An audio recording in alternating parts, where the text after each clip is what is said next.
ഒരു അമ്മായിയമ്മയും മരുമകളും. നേർക്കുനേർ നോക്കിയാൽ പ്രശ്നങ്ങളാണ്. ഇവർ തമ്മിലുള്ള വഴക്കും ദേഷ്യവുമെല്ലാം കുടുംബത്തിൻ്റെ സമാധാനം നഷ്ടപ്പെടുത്തുകയാണ്. ഈ അവസരത്തിലാണ് മരുമകൾ അങ്ങ് അകലെ ഒരു സന്യാസി ഉണ്ടെന്നും നമ്മുടെ ഏത് കാര്യങ്ങൾ പറഞ്ഞാലും ആ സന്യാസിയുടെ പക്കൽ അതിന് പരിഹാരമുണ്ടെന്ന് ആരോ പറഞ്ഞറിയുന്നത്. അവൾ ഉടനെ തന്നെ ആ സന്യാസിയുടെ അടുത്തേക്ക് പോയി തങ്ങളുടെ വീട്ടിലെ പ്രശ്നങ്ങളെല്ലാം പറഞ്ഞു. സന്യാസി ഇത് കേട്ട് ഒരു ചെറു പുഞ്ചിരിയോടുകൂടെ, ഇത്രയോ ഉള്ളോ, ഇത് മാറ്റുവാനുള്ള ഒരു നല്ല മരുന്ന് എൻ്റെ കയ്യിലുണ്ടെന്ന് പറഞ്ഞുകൊണ്ട് ഒരു കുപ്പിയിൽ ഒരു ദിവ്യ ഔഷധം കൊടുത്തിട്ട് പറഞ്ഞു, നിൻ്റെ അമ്മായിയമ്മ നിന്നോട് കോപിക്കുമ്പോഴും ദേഷ്യപ്പെടുമ്പോഴും നീ ഈ മരുന്ന് ഉടനെ വായിൽ കൊള്ളണം, ഇറക്കരുത്. അവൾ അത് സമ്മതിച്ചുകൊണ്ട് വീട്ടിലേക്ക് മടങ്ങി.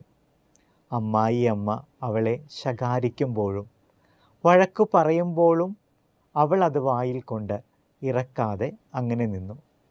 1-2 വട്ടം അങ്ങനെ ചെയ്തപ്പോൾ വീട്ടിലെ പോയെന്ന് വിചാരിച്ച സമാധാനം തിരികെ വന്നു.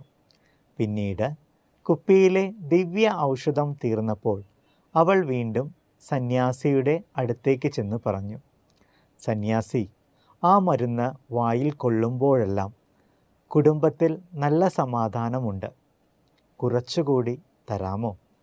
സന്യാസി പറഞ്ഞു, ഞാൻ നിനക്ക് ദിവ്യ ഔഷധമെന്ന് പറഞ്ഞു തന്നത് വെറും പച്ചവെള്ളമായിരുന്നു. ഇനി നിൻ്റെ വായ ഒന്നടയ്ക്കേണ്ട സമയത്ത് അടച്ചാൽ മതി. നിൻ്റെ കുടുംബത്തിൻ്റെ സമാധാനം നദി പോലെ ഒഴുകിക്കൊള്ളും. സ്നേഹം നിറഞ്ഞവരെ, 2 കൈകൾ കൂട്ടിയടിക്കുമ്പോഴാണ് ശബ്ദമുണ്ടാകുന്നത്. വാദങ്ങൾ ഒച്ചയിൽ ജയിച്ചേക്കാം, എന്നാൽ സമാധാനം ജനിക്കുന്നത് ശാന്തതയിൽ നിന്നാണ്. ഒരാളുടെ ശാന്തമായ നിലപാട് ഒരു കുടുംബത്തിൻ്റെ മുഴുവൻ അന്തരീക്ഷം മാറ്റാൻ കഴിയും.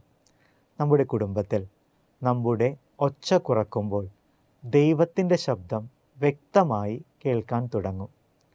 ഓർക്കാം ദൈവവചനം, സമാധാനം സ്ഥാപിക്കുന്നവർ ഭാഗ്യവാന്മാർ, അവർ ദൈവപുത്രരെന്ന് വിളിക്കപ്പെടും. വിശുദ്ധ മത്തായിയുടെ സുവിശേഷം 5-ാം അധ്യായം 9-ാം വാക്യം.